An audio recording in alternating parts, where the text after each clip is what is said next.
अस्सलामु अलैकुम वरहमतुल्लाहि वबरकातुहू।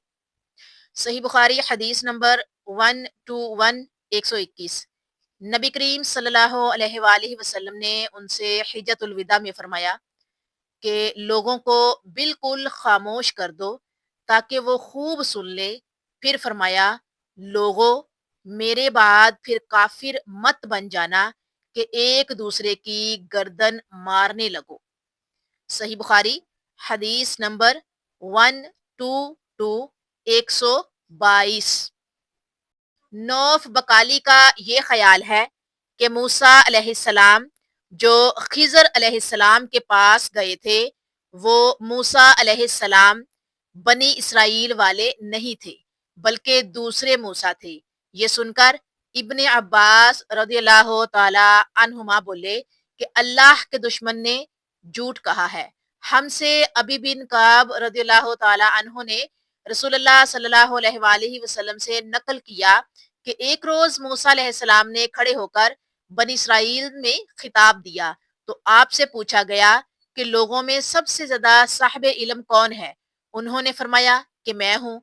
उस वजह से अल्लाह का गुस्सा उन पर हुआ कि उन्होंने इल्म को खुदा के हवाले क्यों न कर दिया।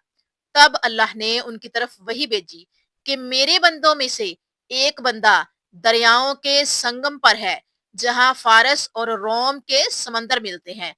वो तुझसे ज्यादा आलिम है। मूसा अलैहिस्सलाम ने कहा, ए परवरदिगार, मेरी उनसे मुलाकात कैसे हो? हुक्म हुआ कि एक मछली जंबील में रख लो, फिर जहां तुम उस मछली को गुम कर दोगे तो वो बंदा तुम्हें वही मिलेगा। तब मूसा अलैहिस्सलाम चले और साथ अपने खादिम युशा बिन नून को ले लिया।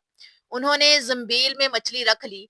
जब एक पत्थर के पास पहुंचे, दोनों अपने सर उस पर रखकर सो गए और मछली जंबील से निकलकर दरिया में अपनी राह बनाती चली गई।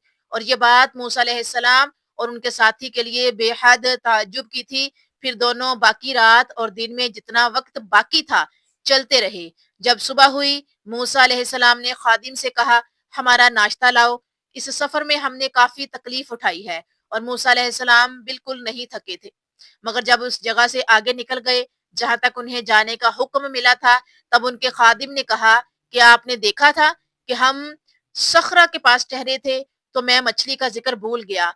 बकौल बाज सखरा के नीचे आबे हयात था। वो उस मछली पर पड़ा और वो जिंदा होकर बकुदरत इलाही दरिया में चल दी। ये सुनकर मूसा अलैहिस्सलाम बोले कि यही वो जगह है जिसकी हमें तलाश थी। तो वो पिछले पांव वापिस हो गए। जब पत्थर तक पहुंचे तो देखा कि एक शख्स कपड़ा ओढ़े हुए मौजूद है। मूसा अलैहिस्सलाम ने उन्हें सलाम किया। खिज़र अलैहिस्सलाम ने कहा कि तुम्हारी सरजमीन में सलाम कहाँ? फिर मूसा अलैहिस्सलाम ने कहा कि मैं मूसा अलैहिस्सलाम हूँ। खिज़र बोले कि बनी इसराइल के मूसा? उन्होंने जवाब दिया कि हाँ। फिर कहा कि क्या मैं आपके साथ चल सकता हूँ ताकि आप मुझे हदायत की वो बातें बतलाओ जो खुदा ने खास आप ही को सिखलाई हैं। खिज़र अलैहिस्सलाम बोले कि तुम मेरे साथ सब्र नहीं कर सकोगे। उसे मूसा, मुझे अल्लाह ने ऐसा इल्म दिया है जिसे तुम नहीं जानते, और तुमको जो इल्म दिया है उसे मैं नहीं जानता। इस पर मूसा अलैहिस्सलाम ने कहा कि खुदा ने चाहा तो आप मुझे साबिर पाओगे और मैं किसी बात में आपकी नाफरमानी नहीं करूंगा। फिर दोनों दरिया के किनारे किनारे जब पैदल चले, उनके पास कोई कश्ती न थी कि एक कश्ती उनके सामने से गुजरी तो कश्ती वालों से उन्होंने कहा कि हमें बिठा लो। खिज़र अलैहिस्सलाम को उन्होंने पहचान लिया और बगैर किराया के सवार कर लिया। इतने में एक चिड़िया आई और कश्ती के किनारे पर बैठ गई। फिर समंदर में उसने एक या दो चोंचे मारी। उसे देखकर खिज़र अलैहिस्सलाम बोले कि ए मूसा, मेरे और तुम्हारे इल्म ने अल्लाह के इल्म में से इतना ही कम किया होगा जितना इस चिड़िया ने समंदर के पानी से। फिर खिज़र अलैहिस्सलाम ने कश्ती के तख्तों में से एक तख्ता निकाल डाला। मूसा अलैहिस्सलाम ने कहा कि इन लोगों ने तो हमें किराया लिए बगैर मुफ्त में सवार किया और आपने उनकी कश्ती की लकड़ी उखाड़ डाली ताकि ये डूब जाएं। खिज़र अलैहिस्सलाम बोले कि क्या मैंने तुम्हें नहीं कहा था कि तुम मेरे साथ सब्र नहीं कर सकोगे? उस पर मूसा अलैहिस्सलाम ने जवाब दिया कि भूल पर मेरी गिरफ्त न करो। मूसा अलैहिस्सलाम ने بھول کر یہ پہلا اعتراض کیا تھا۔ پھر دونوں چلے کشتی سے اتر کر، ایک لڑکا بچوں کے ساتھ کھیل رہا تھا۔ خضر علیہ السلام نے اوپر سے اس کا سر پکڑ کر ہاتھ سے اسے الگ کر دیا۔ موسیٰ علیہ السلام بول پڑے کہ آپ نے ایک بے گناہ بچے کو بغیر کسی جانی حق کے مار ڈالا۔ غضب ہو گیا۔ خضر علیہ السلام بولے کہ میں نے تم سے نہیں کہا تھا کہ تم میرے ساتھ صبر نہیں کر سکو گے؟ ابن عیینہ کہتے ہیں کہ اس کلام میں پہلے سے زیادہ تاکید ہے، کیونکہ پہلے کلام میں لفظ لک نہیں کہا تھا، اس میں لک زیادہ کیا۔ عربک کا لفظ ہے یہ، چونکہ ہم اردو پڑھ رہے ہیں اور عربک کی ٹرانسلیشن پڑھ رہے ہیں، تو یہ لفظ لام اور کاف عربک کا ہے۔ آگے چلتے ہیں ہم، جس سے تاکید ظاہر ہے۔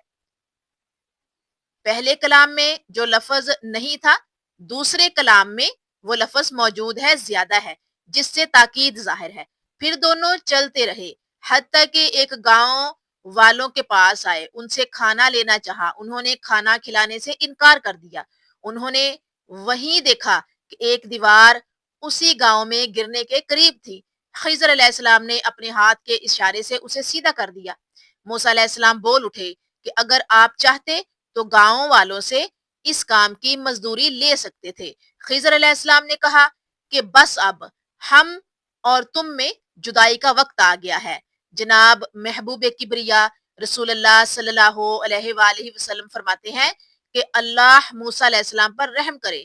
ہماری تمنا تھی کہ موسیٰ علیہ السلام کچھ دیر اور صبر کرتے تو مزید واقعات ان دونوں کے بیان کیے جاتے اور ہمارے سامنے روشنی میں آتے، مگر حضرت موسیٰ علیہ السلام کی عجلت نے اس علم لدنی کے سلسلہ کو جلد ہی منقطع کرا دیا۔ محمد بن یوسف کہتے ہیں کہ ہم سے علی بن خشرم نے یہ حدیث بیان کی، ان سے سفیان بن عیینہ نے پوری کی پوری بیان کی۔ صحیح بخاری حدیث نمبر 123 123۔ ایک شخص رسول اللہ صلی اللہ علیہ وآلہ وسلم کی خدمت اقدس میں حاضر ہوا اور اس نے عرض کیا کہ یا رسول اللہ صلی اللہ علیہ وآلہ وسلم، اللہ کی راہ میں لڑائی کی کیا صورت ہے؟ کیونکہ ہم میں سے کوئی غصہ کی وجہ سے اور کوئی غیرت کی وجہ سے جنگ کرتا ہے۔ تو آپ صلی اللہ علیہ وآلہ وسلم نے اس کی طرف سر اٹھایا، اور سر اسی لیے اٹھایا کہ پوچھنے والا کھڑا ہوا تھا۔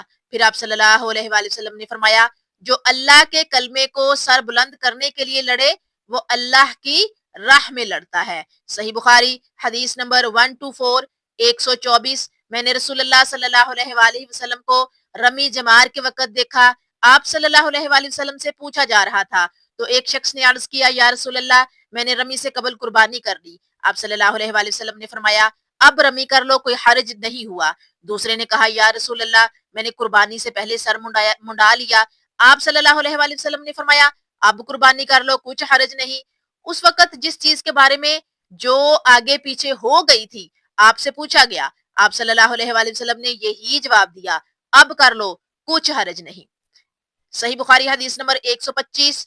ایک مرتبہ میں رسول اللہ صلی اللہ علیہ وآلہ وسلم کے ساتھ مدینہ کے کھنڈرات میں چل رہا تھا اور آپ کھجور کی چھڑی پر سہارا دے کر چل رہے تھے تو کچھ یہودیوں کا ادھر سے گزر ہوا۔ ان میں سے ایک نے دوسرے سے کہا کہ آپ سے روح کے بارے میں کچھ پوچھو۔ ان میں سے کسی نے کہا مت پوچھو، ایسا نہ ہو کہ وہ کوئی ایسی بات کہہ دے جو تمہیں ناگوار ہو، مگر ان میں سے بعض نے کہا کہ ہم ضرور پوچھیں گے۔ پھر ایک شخص نے کھڑے ہو کر کہا اے ابو القاسم، روح کیا چیز ہے؟ آپ صلی اللہ علیہ وآلہ وسلم نے خاموشی اختیار فرمائی۔ میں نے دل میں کہا کہ آپ پر وحی آ رہی ہے، اس لیے میں کھڑا ہو گیا۔ جب آپ صلی اللہ علیہ وآلہ وسلم سے وہ کیفیت دور ہو گئی تو آپ صلی اللہ علیہ وآلہ وسلم نے قرآن کی یہ آیت جو اس وقت نازل ہوئی تھی تلاوت فرمائی، اے نبی تم سے یہ لوگ روح کے بارے میں پوچھ رہے ہیں، کہہ دو کہ روح میرے رب کے حکم سے ہے اور تمہیں علم کا بہت تھوڑا حصہ دیا گیا ہے، اس لیے تم روح کی حقیقت نہیں سمجھ سکتے۔